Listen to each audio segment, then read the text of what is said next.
welcome again to Avatar Face to Face. We're so glad that you joined us today. Welcome to the show. My name is Jewel Kinch-Thomas. I'm the host of Avatar Face to Face, and we'd like to bring you arts and culture information and inspiration from around Westchester and beyond. And today we have on the show a visual artist. He's a mixed media visual artist. He's an art director, and he's also a graphic designer. We want to welcome Jess Sanchez. Thank you. Jesse, so nice to have you here. It's nice to be here. Okay. So that was a mouthful that talks about what you do and your journey through becoming a visual artist as you are today. You're currently in Mount Vernon, is that correct? Yeah, that's where I live. Okay. I'm originally from New Rochelle. From New Rochelle, but you have a studio in New Rochelle. Yes. Okay, yes. all right. Yes. And that's where we first met when part of is it the art crawl that Right. art exhibits? Probably Arts Fest. I Arts imagine. Fest. Yeah, Right. I had an open studio, and I do remember you coming by and taking one of my cards. Yes. So it's really flattering that you called me up. So Oh, thank you. absolutely, absolutely. Anytime I see something that is unique, or artists who are doing really great work, I want to be able to share that with our audiences. Thank you. Yeah. So let's talk about how you first got started in the world of visual arts. Where did that come from? Well, it started actually. I was very young. I mean, I had an experience in my kindergarten class actually, where I did a drawing of a whale, and oddly enough, the teacher went crazy over it, and she brought other teachers in and other students to look at it, and it was a big deal. And I guess I got branded as a fine artist or someone who could draw. And that pretty much lasted all through my life. I mean, well, when did you, that must have been a great experience for a child of Sure. 5 or 6 years old. After that, did you become more engaged in art in different ways, in classes sure. and workshops and? Sure. Anything I saw was a great subject matter. I'd see a movie.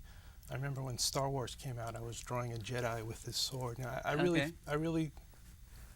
I have a skill for taking in everything around me, and I try to put it into my work. Okay. All the way up until English class in 7th grade, my teacher was instead of sending me to the principal's office for doodling on the desk, she put some paper in front of me. Wonderful. So it was all the encouragement I got all through growing up was all added something to reinforcing that gift. Absolutely. That you were developing and expanding at that point and discovering. Absolutely. Okay. Absolutely. Fabulous. So at what point was it, or was there some sort of transition that made you decide that was going to be your life's path? Did you always know then that you were going to be an artist? I was pretty good academically, so each night, I remember during high school I would spend many hours going through my biology and my history, but I always kept a few hours before I went to bed to draw. So when I decided to go to art school, a lot of people were surprised. Like, where did that come from? We remember you as, honors biology or honors history, Right. But to me, I just always knew it was a passion. It was something I always felt that's the direction that I wanted to go, and I never really questioned it. Okay. My parents were really great. They gave me the support, especially my dad.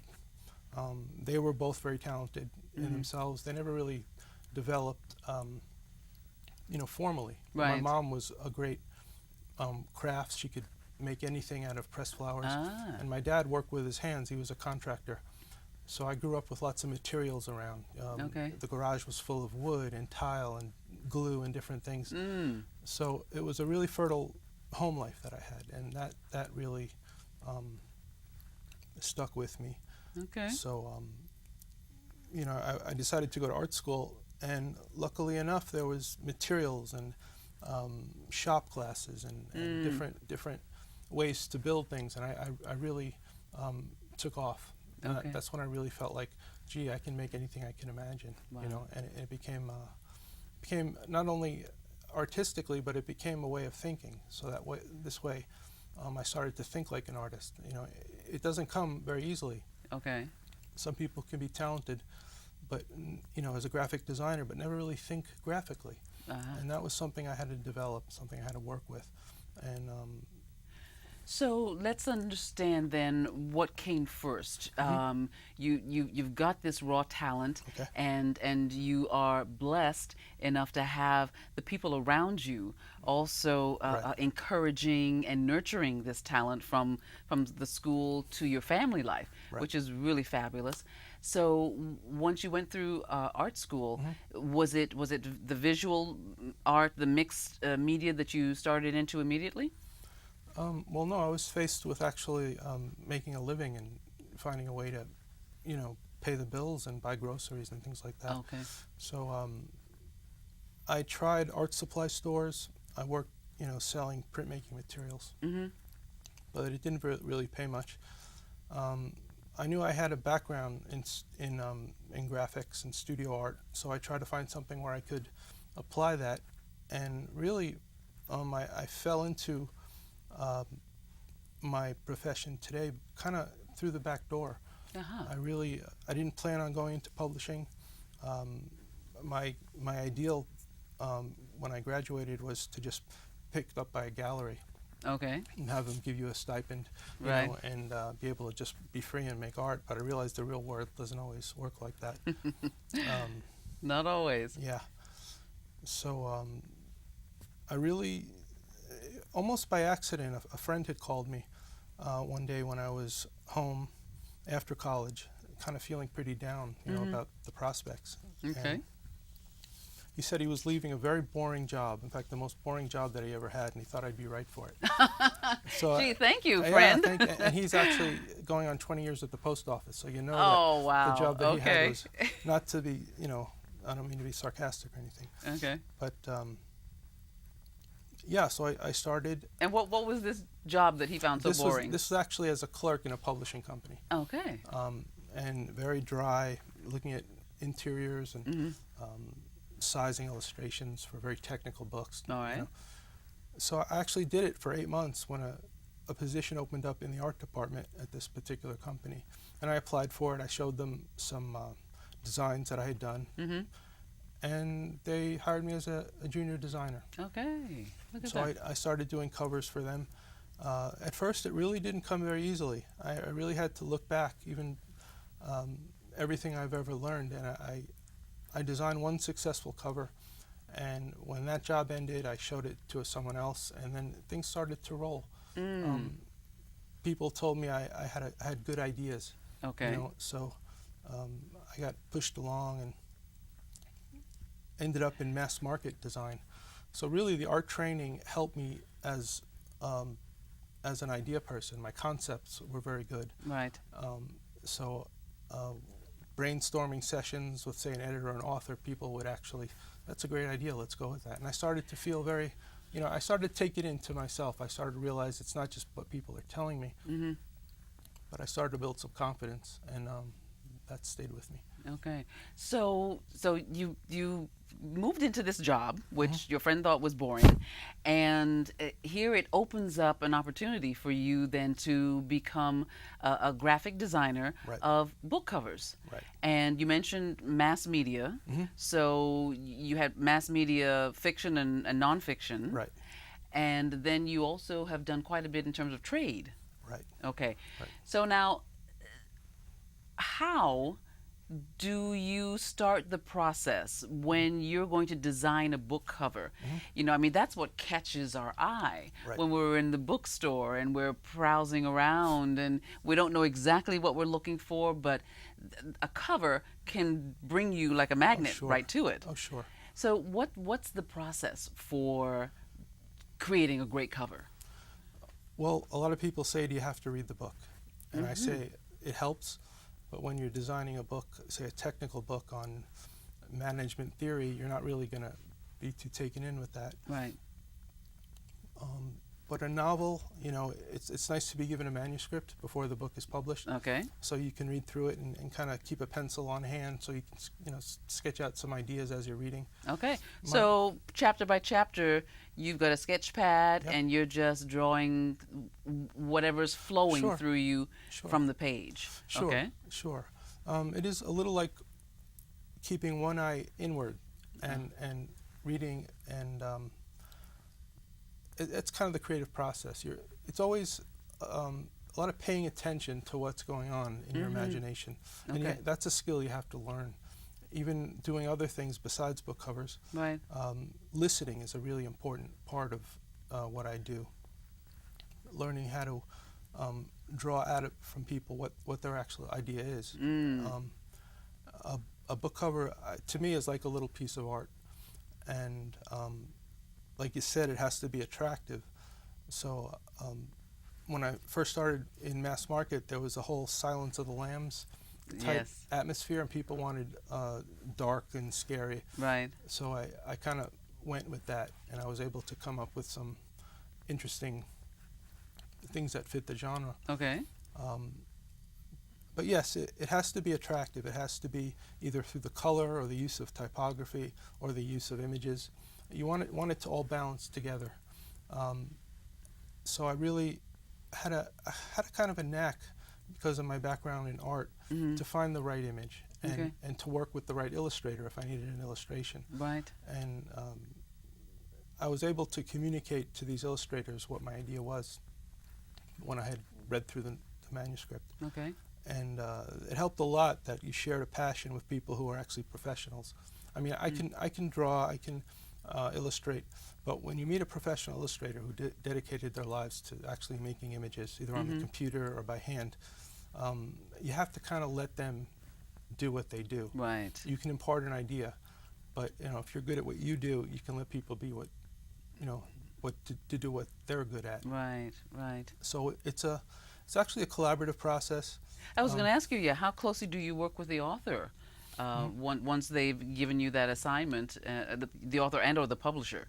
Right. Well, actually, some authors, depending on who they are, have what's called a cover approval, which is in their contract. A lot of authors don't, but they have input as a kind of a courtesy. Okay. So what I do is I kind of take everyone's idea, and I was just thinking of this before. An idea is kind of where it starts. You can have a great concept, but to execute it, it always changes a little. When an idea becomes a reality, it's not necessarily a compromise, but it's just you have to, find the right materials, you have to find the right images, the right style, and it may change a little bit. Okay. But to me, I'm okay with that. Okay. I'm good at, starting the process and then following it through with hard work to bring it about. Okay. And I think the discipline I had in fine art really helped that.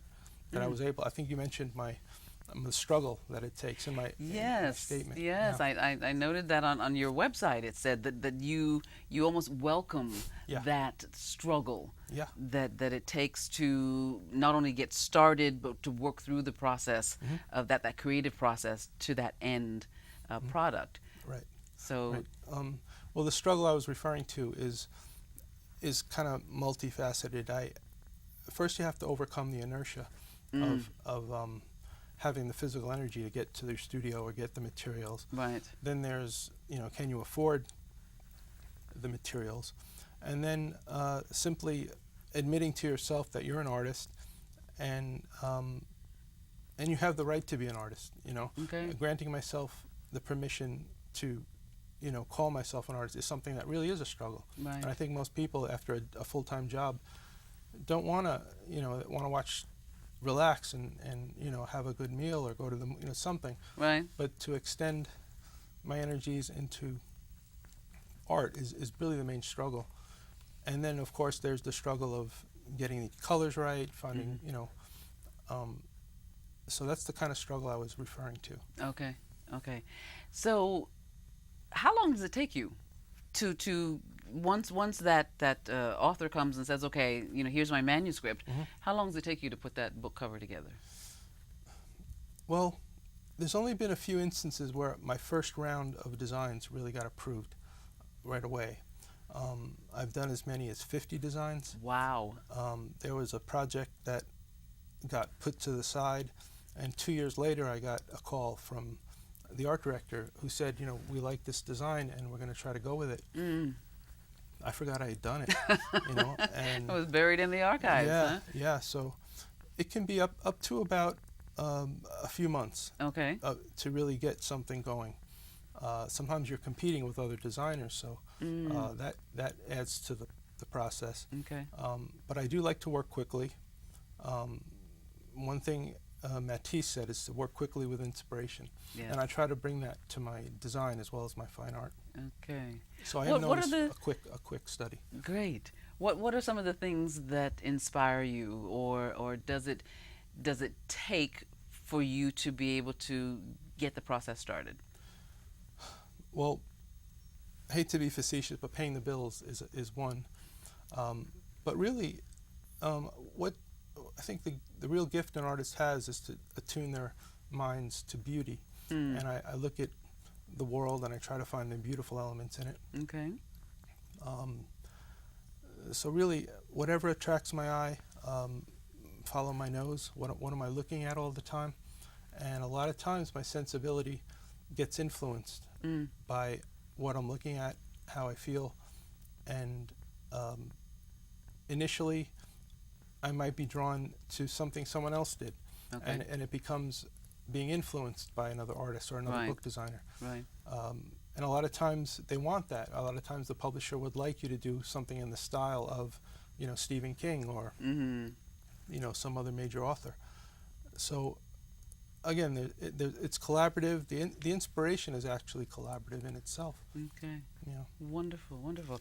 So the book design and graphic design is one part of your creative life, Right. and then you have your art pieces that you actually do. Mm-hmm. Can you tell us a little bit about what you use there and how they are created? Okay.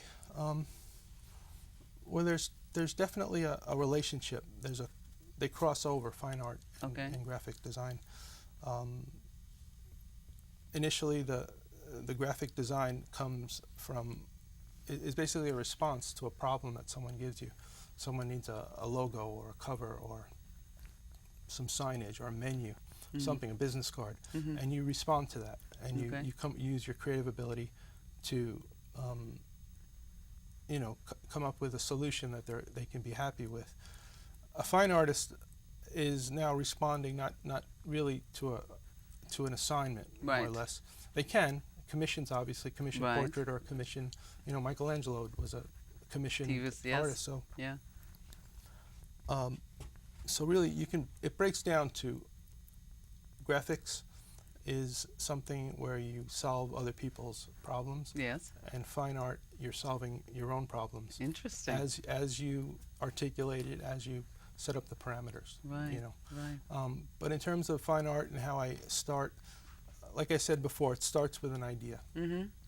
something that occurs to you that, I'd like to do that, and that's related to what I did before, and there's an internal dialogue that happens, and if it's profound enough, I find it doesn't leave right away.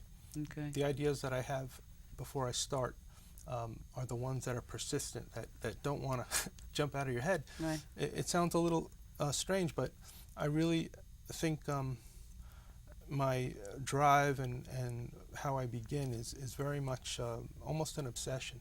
I really feel certain ideas are so beautiful in my mind, at least, that I have to do it. You have to put this on. I have to put it down on the canvas. Yeah, yeah. Okay. And I do find if I let it slide, if I put it on hold, I find I'm more unhappy.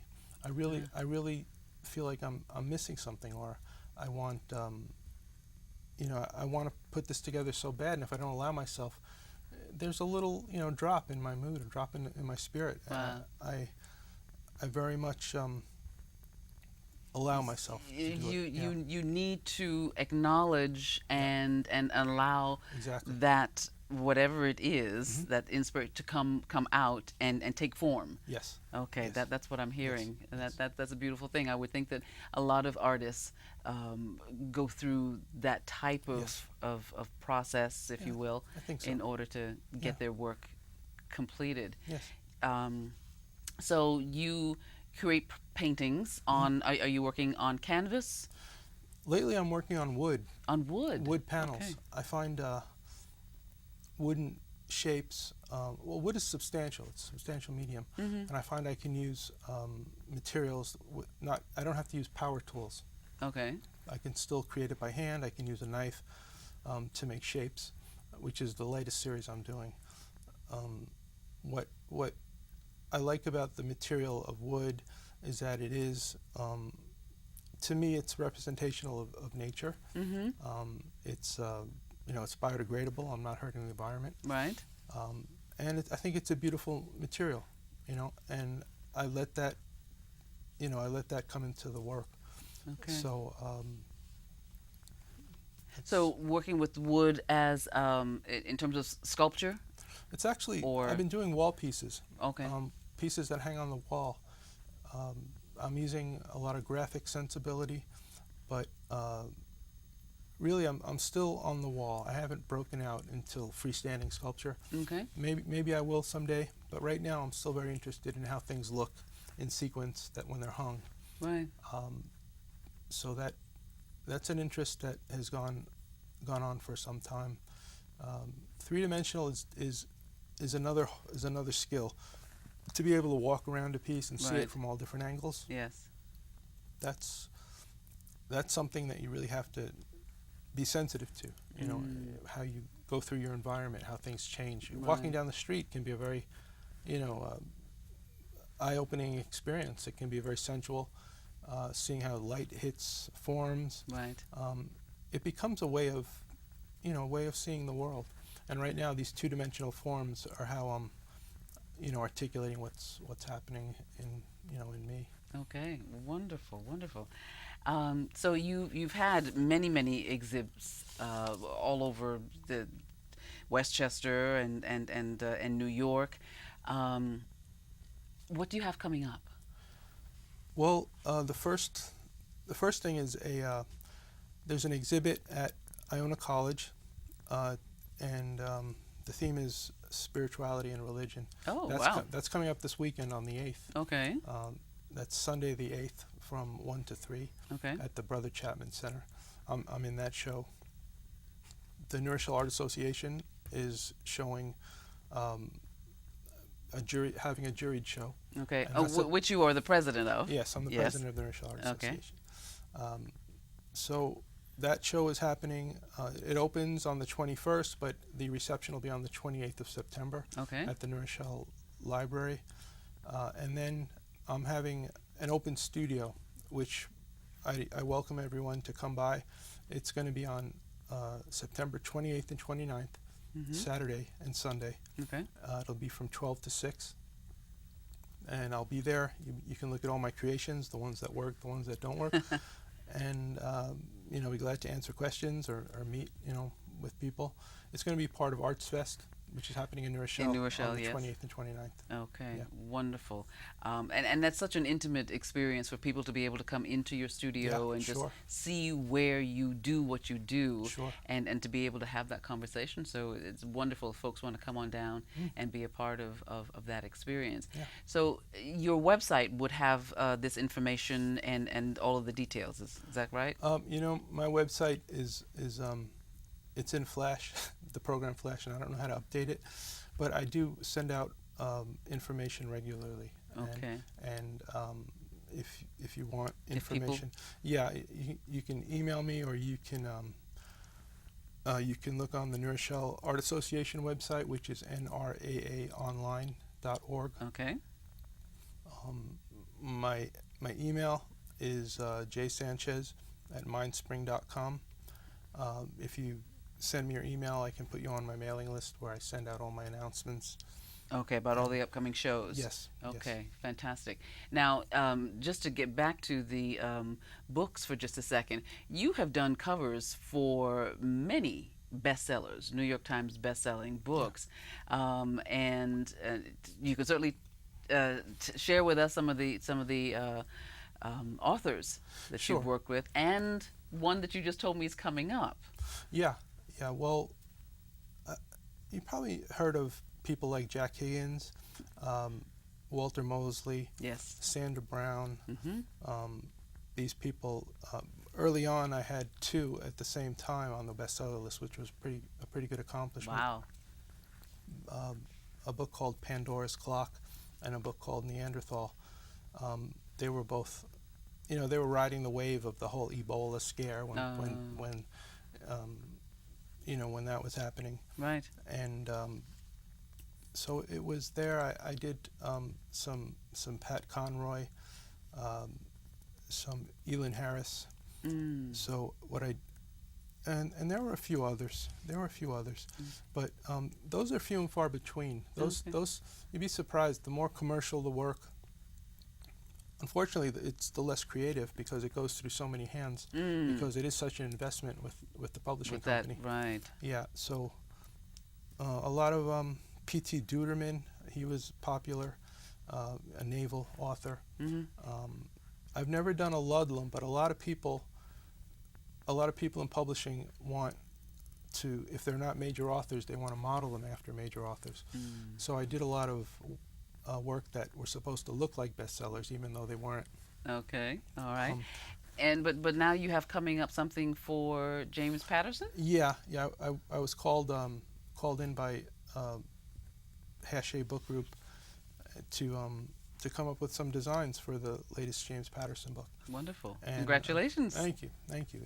My designs, to be honest, didn't go through, but I think they picked up a piece of my art and they used it. So I guess you can say kind of by accident that I designed a James Patterson book.